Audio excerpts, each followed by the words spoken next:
നിലമ്പൂർ തെരഞ്ഞെടുപ്പ് അതിൻ്റെ ആവേശോജ്വലമായ ഘട്ടത്തിലേക്ക് അവസാന ഘട്ടത്തിലേക്ക് ഒക്കെ കടക്കുമ്പോൾ ചില വിവാദങ്ങൾ ഉണ്ടാക്കി പ്രശ്നങ്ങളെ വഴിതിരിച്ചു വിടാനുള്ള ശ്രമം നടക്കുന്നു. അതാണ് അതിൽ ഏറ്റവും ഒടുവിലത്തേതാണ് രാഹുൽ മാങ്കൂട്ടത്തിലും ഷാഫി പറമ്പിലിൻ്റെ നേതൃത്വത്തിൽ തെരഞ്ഞെടുപ്പ് കമ്മീഷൻ നടത്തി വന്ന റുട്ടീൻ പരിശോധനയ്ക്കെതിരെ ഒരു ഗിമ്മിക്ക് സൃഷ്ടിച്ചത്. ഇതാണ് ഇന്നിപ്പോൾ ഞാൻ അവിടെ നിന്നും ഞങ്ങളുടെ എക്സിക്യൂട്ടീവ് എഡിറ്റർ കൂടി ചേരുകയാണ് ശരത്ചന്ദ്രനിലേക്ക്. ശരത്ചന്ദ്രൻ, ഈ കാര്യങ്ങളെ ഇപ്പോൾ എ വിജയരാഘവനും മുഹമ്മദ് റിയാസും ടി പി രാമകൃഷ്ണനും ഒക്കെ പറഞ്ഞ കാര്യങ്ങളിൽ പൊതുവിൽ നമ്മൾ കാണേണ്ടത് രാഷ്ട്രീയമായ ശാക്തിക ബലാബലം തീർക്കുകയാണ് ഓരോ തെരഞ്ഞെടുപ്പും. അത്തരത്തിൽ പക്വമായ നിലപാടുകളിൽ നിന്ന് മാറ്റി ചില ഗിമ്മിക്കുകൾ സൃഷ്ടിച്ച് ജനശ്രദ്ധ ആകർഷിക്കാമെന്ന രീതി രാഷ്ട്രീയത്തിന് ധാർമ്മികമായും ശരിയല്ല.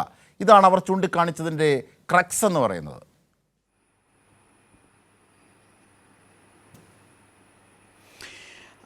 ഒന്നാമത് ഈ തെരഞ്ഞെടുപ്പ് കാലത്തെന്നല്ല, ഏതൊരു സമൂഹത്തെയും മുന്നോട്ട് നയിക്കുമ്പോൾ ഏത് സമൂഹത്തെയും പ്രതിനിധാനം ചെയ്യുന്ന രാഷ്ട്രീയ നേതൃത്വത്തിന് അതിൻ്റെ ഉള്ളടക്കത്തിൽ ഒരു മികവുണ്ടാകേണ്ടതുണ്ട്. പക്ഷേ നിർഭാഗ്യവശാൽ കോൺഗ്രസ് നേതൃത്വത്തിലേക്ക് വരുന്ന പുതിയ നേതൃത്വം, നേരത്തെ ശ്രീ എ വിജയരാഘവൻ പറഞ്ഞതുപോലെ, അല്ലെങ്കിൽ കോൺഗ്രസ് നേതൃത്വത്തിൽ നിന്ന് വിഷയങ്ങളോട് പക്വവും ആഴമുള്ളതും സത്യസന്ധവും സുതാര്യവുമായ നിലപാടുകൾ സ്വരൂപിക്കാൻ ആ പാർട്ടിക്ക് കഴിയുന്നുണ്ടോ എന്നുള്ളതാണ് പ്രശ്നം.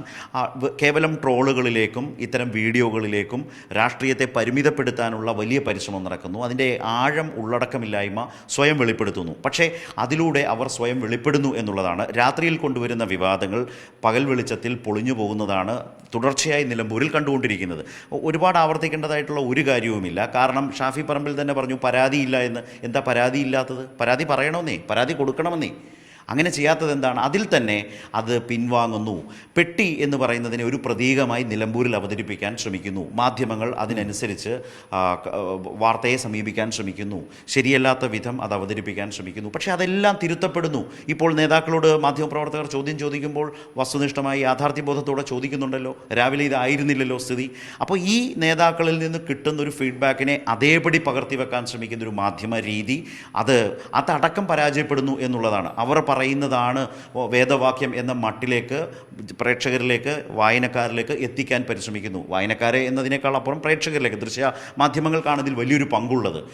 അതിനെ തങ്ങളുടേതായ യുക്തി ചിന്തയിൽ നിന്ന് സമീപിക്കാൻ ശ്രമിക്കാതെ ഇങ്ങനെ കൊണ്ടുപോവുക. കുറച്ച് കഴിയുമ്പോൾ വസ്തുത വെളിപ്പെടുക, ഒരു പ്രശ്നവുമില്ലാതെ തിരുത്താൻ ശ്രമിക്കുക, അല്ലെങ്കിൽ അതിൽ നിന്ന് പിൻവാങ്ങുക. ഇതൊക്കെയാണ് നടന്നു വരുന്നത്. അപ്പോൾ ഇത് തുറന്നു കാട്ടപ്പെടുന്നു. പരാതി പോലുമില്ല എന്ന് അവർക്ക് തന്നെ പറയേണ്ടി വന്നു. രണ്ടാമത്തെ കാര്യം എന്താണ്? ഇവരുടെ വാഹന പരിശോധന, തെരഞ്ഞുപിടിച്ച് വാഹന പരിശോധന, ഇതൊക്കെയായിരുന്നല്ലോ പരാതി. അപ്പോൾ അതും പൊളിഞ്ഞു. കാരണം പി കെ ബിജു മുൻ MP 4 തവണ പരിശോധിച്ചു. ഒന്നും വേണ്ട. ഇപ്പോൾ ഞങ്ങളിവിടെ സംസാരിച്ചപ്പോൾ പറയായിരുന്നു, നമ്മളുടെ ബ്യൂറോയുടെ വാഹനം ഇതുപോലെ പരിശോധിച്ചിട്ടുണ്ട്. എല്ലാ മാധ്യമങ്ങളുടെയും വാഹനങ്ങൾ പരിശോധിക്കുന്നുണ്ട്. വ്യക്തിപരമായി എനിക്കെന്നറിയാം. പുതുപ്പള്ളി ഉപതെരഞ്ഞെടുപ്പ് റിപ്പോർട്ട് ചെയ്യാനായി തിരുവനന്തപുരത്തു നിന്ന് പുതുപ്പള്ളിയിലേക്ക് പോകുമ്പോൾ പുതുപ്പള്ളി നിയോജക മണ്ഡലത്തിലേക്ക് കയറുന്ന ഭാഗത്ത്, ആ മണ്ഡലം തുടങ്ങുന്ന ഭാഗത്ത് രാത്രിയിൽ ഇതുപോലെ പരിശോധന. ആ പരിശോധനയിൽ ഇതേ മട്ടിൽ തന്നെ ടോർച്ചടിച്ച് വാഹനത്തിനുള്ളിലേക്ക് നോക്കുക, ഡിക്കി പരിശോധിക്കുക, എത്ര ബാഗുണ്ടെന്ന് നോക്കുക, അതിനകത്ത് എന്താണെന്ന് ചോദിക്കുക, ചിലത് തുറന്നു പരിശോധിക്കുക. എന്നാൽ എന്തുകൊണ്ടാണ് തെരഞ്ഞെടുപ്പ് കമ്മീഷനായതിനു ശേഷം ഇത് വ്യാപകമായി എല്ലാ തെരഞ്ഞെടുപ്പുകളിലും ഉള്ളതാണ്. യഥാർത്ഥത്തിൽ അത് നമ്മൾ കാണുന്നതാണ് ശരത്ചന്ദ്രൻ. അത് മാത്രമല്ല, ശരത്ചന്ദ്രൻ സൂചിപ്പിച്ചത് വളരെ പ്രധാനപ്പെട്ട ഒരു കാര്യമാണ്. കാരണം ആദ്യഘട്ടങ്ങളിൽ ഈ കാര്യങ്ങളെ ഒരു കോൺഗ്രസ് വേർഷനിൽ നീക്കാൻ ചില മാധ്യമങ്ങൾ ശ്രമിച്ചു. പക്ഷേ കൈരളി ന്യൂസ് അതിൻ്റെ വസ്തുതകൾ, ദൃശ്യങ്ങൾ സഹിതം, തത്സമയ വിവരങ്ങൾ സഹിതം അത് പങ്കുവച്ചു. ഒടുവിൽ മാധ്യമങ്ങൾക്ക് പോലും മാറേണ്ടിയും ചോദിക്കേണ്ടിയും വന്നു. പാലക്കാട് വീണ് മുയൽ ചത്തു, അതുകൊണ്ട് ഇവിടെയും അങ്ങനെ വീഴ്ത്തി മുയൽ ചത്താനാണോ ശ്രമം എന്ന് ചോദിക്കേണ്ടി വന്നു. ആ രീതിയിലേക്ക് ഒരു ചാലക ശക്തിയായി നമ്മുടെ ഇടപെടലും. അത് പറയാതെ വയ്യ. അതെ, നേരത്തെ CPM-ൻ്റെ പൊളിറ്റ് ബ്യൂറോ വിജയരാഘവൻ പറഞ്ഞൊരു കാര്യമുണ്ട്. പാലക്കാടല്ല നിലമ്പൂർ എന്ന് ഈ വിഷയത്തിൽ പറഞ്ഞതിനകത്ത് പല രാഷ്ട്രീയ അർത്ഥങ്ങളും അടങ്ങിയിട്ടുണ്ട്. അത് ആ പാർട്ടിയുടെ വിലയിരുത്തലാണ്. നിശ്ചയമായും ഒരു പരീക്ഷണം നടത്തുകയാണ്. നേരത്തെ അജിംഷാദ് സൂചിപ്പിച്ചത്, ആ പരീക്ഷണം അമ്പേ പരാജയപ്പെട്ടു പോയതാണ്. നമ്മൾ വളരെ വ്യക്തമായി പറഞ്ഞു. ഇപ്പോൾ നോക്കൂ, ഇപ്പോൾ ക്ഷേമ പെൻഷൻ വാങ്ങുന്ന 62 ലക്ഷം മനുഷ്യരെ കൈക്കൂലിക്കാരാണ് എന്ന് UDF-ൻ്റെ കൺവെൻഷനിൽ നിലമ്പൂരിൽ വന്ന് സംസാരിച്ചത് ACC ജനറൽ സെക്രട്ടറി ആയിട്ടുള്ള KC വേണുഗോപാൽ MP ആണ്. ആ വാർത്ത, പ്രസംഗത്തിലെ ഗുരുതരമായ പിശക് ചൂണ്ടിക്കാട്ടി അത് പ്രധാന വാർത്തയായി പ്രേക്ഷകർക്കും വായനക്കാർക്കും നിലമ്പൂരിലടക്കം മലയാളിക്ക് മുമ്പിൽ അവതരിപ്പിച്ചത് കൈരളി ന്യൂസാണ്. എല്ലാ മാധ്യമങ്ങളും വളരെ സ്വാഭാവികമായി എന്ന് റിപ്പോർട്ട് ചെയ്തതാണ്. റിപ്പോർട്ട് ചെയ്തപ്പോൾ മുഖ്യമന്ത്രി മലപ്പുറത്തെ അധിക്ഷേപിക്കുന്നു എന്ന നിലയിലേക്കുള്ള ഒരു വ്യാഖ്യാനം അന്നത്തെ ഉദ്ഘാടന പ്രസംഗത്തിൽ കൊടുക്കാനാണ് കെ സി വേണുഗോപാൽ ശ്രമിച്ചത്. അതിന് പല കാര്യങ്ങളും അവതരിപ്പിക്കാൻ ശ്രമിച്ചു. മാധ്യമങ്ങളുടെ എല്ലാ ഊന്നൽ അതിലായിരുന്നു.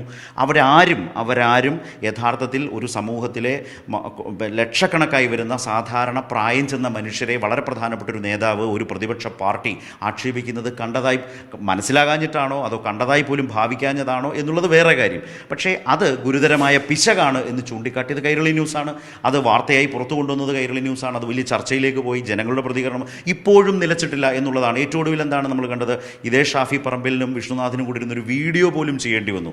അജിംഷാദ്, ഞാൻ ഇങ്ങോട്ട് കടന്നു വരുമ്പോൾ കുറച്ച് ദിവസങ്ങൾക്ക് മുമ്പ് കെ സി വേണുഗോപാൽ പങ്കെടുത്തുകൊണ്ട് ഇവിടെ നടന്ന ഒരു പരിപാടിയുടെ ഒരു പഴയ ഫ്ലക്സ് കാണുകയുണ്ടായി. പെൻഷൻ കിട്ടാത്തവരുടെ യോഗം. വിചിത്രമാണ് ആ ക്യാപ്ഷൻ. ക്ഷേമ പെൻഷൻ കിട്ടാത്തവരുടെ യോഗം. അങ്ങനെ ഒന്ന് സംഘടിപ്പിക്കേണ്ടി വന്നു. എന്തുകൊണ്ടാണ്? ഈ പെൻഷൻകാരെ ആക്ഷേപിച്ചു, കൈക്കൂലിക്കാരെന്ന് വിളിച്ചു, അത് ചർച്ച ചെയ്തു, നിരന്തരമായി വിമർശിക്കപ്പെട്ടു. ഇന്നലെ നമ്മൾ ചെയ്ത പടക്കളത്തിൽ പോലും വരുന്ന മനുഷ്യർ ഇതേക്കുറിച്ച് പറയുന്നുണ്ട്, വിമർശിക്കുന്നുണ്ട്. ഇതുവരെ നമ്മുടെ ഈ കാലത്തെ മഴ പോലെയാണ്, തോരാതെ നിൽക്കുകയാണ് ആ വിഷയം. അങ്ങനെ ഓരോ വിഷയത്തിലും പ്രതിരോധത്തിൽ നിൽക്കുന്ന കോൺഗ്രസ്. അത് കഴിഞ്ഞ് നമ്മൾ വഴിക്കടവിൻ്റെ വിഷയത്തിൽ അത് കണ്ടു. ഇതേപോലൊരു രാത്രിയിൽ ഒരു നിലപാട് രൂപപ്പെടുത്തുന്നു. നാളെ വരാൻ പോകുന്ന സമരം ഇങ്ങനെയാണ്, സർക്കാരിനെതിരെ ഞങ്ങൾ കരുത്താർജിക്കാൻ പോകുന്നു എന്ന നിലയിലേക്ക്. സർക്കാർ സ്പോൺസേഡ് കൊലപാതകം എന്ന് പറഞ്ഞു വന്നവർ പിറ്റേന്ന് രാവിലെ ആ വീട്ടിൽ പോലും പോയില്ല. പോയതാദ്യം ആരാണ്? LDF സ്ഥാനാർത്ഥി എം സ്വരാജാണ്. പുലർച്ചെ പോയത്. മാധ്യമങ്ങളൊക്കെ അത് കഴിഞ്ഞാണ് ആ പ്രതി പിടിക്കപ്പെട്ടത് കോൺഗ്രസ്സുകാരനായ പ്രതിയാണ് എന്ന് പുറത്തു വരുന്നു. ആ പകൽ ഏതെങ്കിലും ഇന്ന് കാണുന്ന ഇതേ സാഹചര്യം ഇന്നലെ രാത്രി ഉണ്ടായതിൽ നിന്ന് പരാതി പോലും ഇല്ലാതെ ഷാഫി പറമ്പിലും കൂട്ടരും നിൽക്കുകയാണെങ്കിൽ, തെരഞ്ഞെടുപ്പ് കമ്മീഷനെതിരെ ഒരു പരാതി പോലും ഇല്ലാതെ നിൽക്കുകയാണെങ്കിൽ, സർക്കാർ സ്പോൺസേഡ് കൊലപാതകം എന്ന് രാത്രിയിൽ ജ്യോതികുമാർ ചാമക്കാലയും ആര്യാടൻ ഷൗക്കത്തും കൂടി പറഞ്ഞ അന്നത്തെ ആ സംഭവത്തിൽ, വഴിക്കടവ് സംഭവത്തിൽ പുലർച്ചയായി കഴിഞ്ഞപ്പോൾ നിലപാട് മാറി. അതുതന്നെയാണ് ഇപ്പോഴും സംഭവിച്ചിട്ടുള്ളത്. അങ്ങനെ വിഷയങ്ങൾ, ജനങ്ങളുടെ മുമ്പിൽ വരുന്ന വിഷയങ്ങളിൽ പ്രതിപക്ഷം ഇത്രമേൽ അന്താളിച്ച് പ്രതിരോധത്തിൽ നിൽക്കുന്ന ഒരു സാഹചര്യമില്ല. അതുകൊണ്ടാണ് ഇങ്ങനെയൊക്കെയുള്ള പരീക്ഷണങ്ങൾ നടത്താൻ ശ്രമിക്കുന്നത്, ആഗ്രഹിക്കുന്നത്.